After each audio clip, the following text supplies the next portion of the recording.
sistem ekonomi Islam itu pilarnya cuma 3. Simpel aja kan.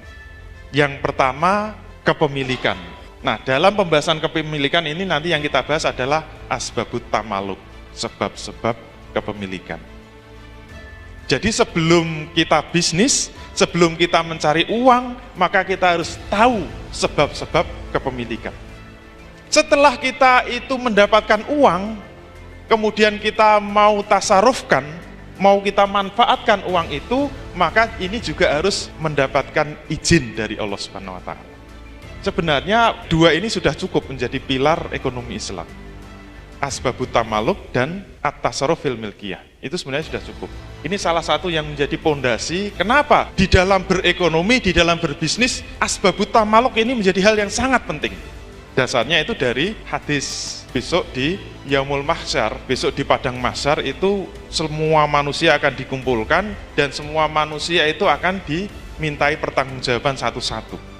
Hadisnya sangat panjang. Jadi anak Adam itu tidak akan bergeser satu langkah pun besok di Padang Mahsyar sebelum selesai 4 pertanyaan. Aslinya itu 4 pertanyaan, tapi ada yang beranak 1 jadi 5 pertanyaan. Yang pertama, kamu diberi umur, kamu gunakan untuk apa? Berarti kalau nanti umurnya 80 tahun itu jawabnya ya 80 tahun, suruh jelasin satu-satu. Kamu diberi umur, kamu gunakan untuk apa?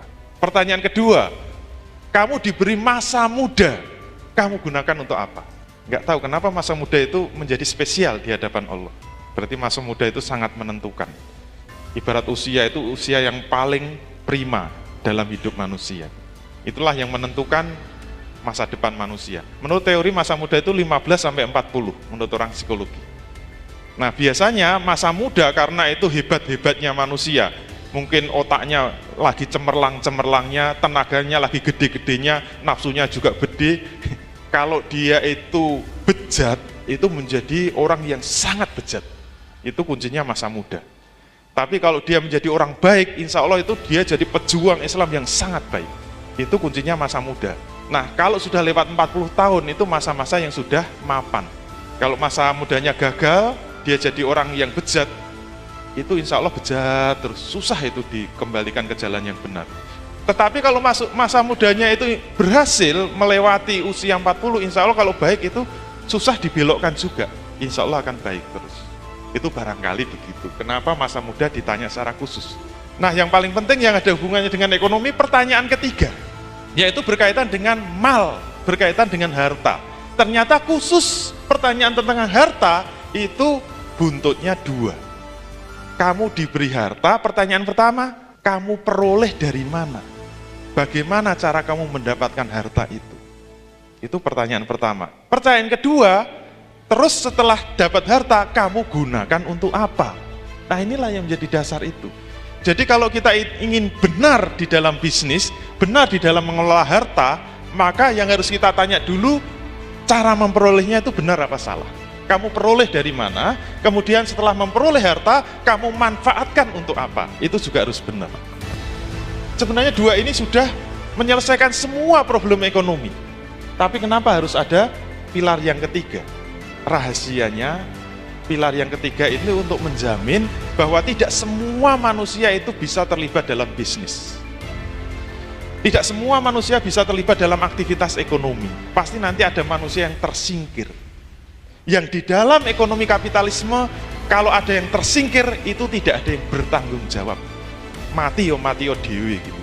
Dalam teori ekonomi kapitalis itu siapa saja yang tidak bisa berperan dalam salah satu faktor produksi, apakah menyewakan lahan atau menyewakan tenaga atau menyewakan modal, maka dia akan tersingkir dari arus perputaran ekonomi.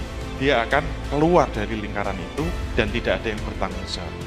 Karena teori pasar bebas itu akan bisa menyelesaikan semua problem ekonomi. Pertama adalah produksi, kedua konsumsi, yang ketiga adalah distribusi. Bisa selesai dengan hanya mekanisme pasar bebas. Maka kalau tidak bisa terlibat dalam arus ekonomi itu, dia tersingkir.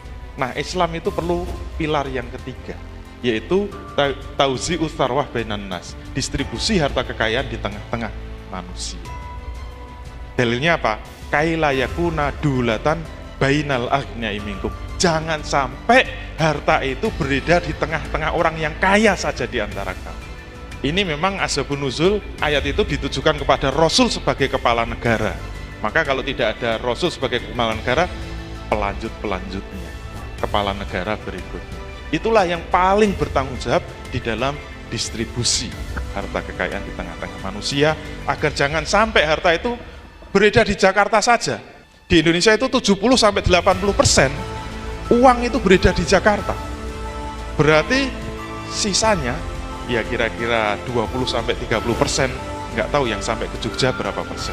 Itulah 3 pilar di mana semuanya harus mendapat izin dari Allah Subhanahu wa taala.